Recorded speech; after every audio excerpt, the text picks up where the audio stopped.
Back to സ്കൂളിൻ്റെ ഇന്നത്തെ episode വളരെ സ്പെഷ്യലാണ് കേട്ടോ. സ്കൂൾ തുറന്നു കഴിഞ്ഞിട്ടുണ്ടെങ്കിൽ അമ്മമാരുടെ മെയിൻ പ്രശ്നമാണ് കേട്ടോ, കുട്ടികൾ സ്കൂളിൽ കൊണ്ടുപോയ സാധനങ്ങളൊക്കെ തിരിച്ചു കൊണ്ടുവന്നിട്ടുണ്ടോ എന്ന്. ബാഗ് മുതൽ ടിഫിൻ ബോക്സ് മുതൽ എല്ലാം മറന്നു പോകുന്നതാണ് നമ്മുടെ കുഞ്ഞുമക്കൾ.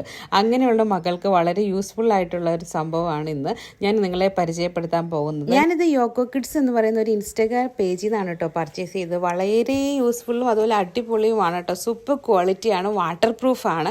ഇത് നമുക്ക് ലഞ്ച് ബോക്സിൽ, അതുപോലെ നമ്മളുടെ കുട്ടികളുടെ പെന്ന്, പെൻസില്, വാട്ടർ ബോട്ടിൽ എല്ലാത്തിലും ഇങ്ങനെ ഒട്ടിച്ചു കൊടുത്തിട്ടുണ്ടെങ്കിൽ ഇതൊന്നും മാറിപ്പോകാതെ അവർ നല്ല സേഫായിട്ട് സംഭവം തിരിച്ചു കൊണ്ടുവരും. അഥവാ മാറിപ്പോയിട്ടുണ്ടെങ്കിൽ ടീച്ചേഴ്സിന് അത് നമ്മളെ തിരിച്ചേൽപ്പിക്കാനേ സാധിക്കും. കുട്ടികളുടെ പേര്, ഡിവിഷന്, അത് എല്ലാ ഡീറ്റെയിൽസും ഉള്ള ഒരു സ്റ്റിക്കറാണ് കേട്ടോ. അത് വളരെ യൂസ്ഫുൾ ആണ്. അതുപോലെ തന്നെ നമുക്ക് ഇത് വാട്ടർ പ്രൂഫാണ്, കഴുകിയിട്ടുണ്ടെങ്കിൽ ഒന്നും പോകില്ലാത്ത നല്ല വാട്ടർ പ്രൂഫ് ആയിട്ടുള്ള പ്രോഡക്റ്റ് ആണ്. അതുപോലെ ബാഗിലിടുന്ന ഈ ടാഗിൻ്റെ ബാക്കിൽ നമ്മുടെ ഡീറ്റെയിൽസ്, പേരൻസിൻ്റെ ഡീറ്റെയിൽസും ഫോൺ നമ്പറും സ്കൂളിൻ്റെ ഡീറ്റെയിൽസും ഒക്കെ ഉള്ളതുകൊണ്ട് ഏത് കുട്ടിയാണെന്ന് പെട്ടെന്ന് കൺഫേം ചെയ്യാനായിട്ടും. പിന്നെ ഇത് മാത്രമല്ല കേട്ടോ, അവർക്ക് ഇഷ്ടപ്പെട്ടിട്ടുള്ള, കുട്ടികൾക്ക് ഇഷ്ടപ്പെട്ടിട്ടുള്ള കാർട്ടൂൺ ക്യാരക്ടേഴ്സും അതിൽ അവരുടെ കുട്ടികളുടെ ഫേസ് ഒക്കെ വെച്ചിട്ടുള്ള ബാഗുകൾ അവർ കസ്റ്റമൈസ് ചെയ്ത് തരാം. അതുപോലെ തന്നെ ലഞ്ച് ബോക്സിൽ അവരുടെ കുട്ടികളുടെ പേരൊക്കെ ചെയ്തിട്ടുള്ള ലഞ്ച് ബോക്സ് ഉണ്ട്. അതുപോലെ കുട്ടികളുടെ ഫോട്ടോസും ഡീറ്റെയിൽസും ഒക്കെ വെച്ച നെയിം സ്ലിപ്പും ഒക്കെ അവരുടെ കയ്യിൽ അവൈലബിൾ ആണ്. പ്രോഡക്റ്റ് നിങ്ങൾക്ക് ആർക്കെങ്കിലും പർച്ചേസ് ചെയ്യാൻ താല്പര്യം ഉണ്ടെന്നുണ്ടെങ്കിൽ ഞാൻ നൽകുന്ന വാട്സാപ്പ് നമ്പറിലൊന്ന് കോൺടാക്ട് ചെയ്താൽ മതി കേട്ടോ.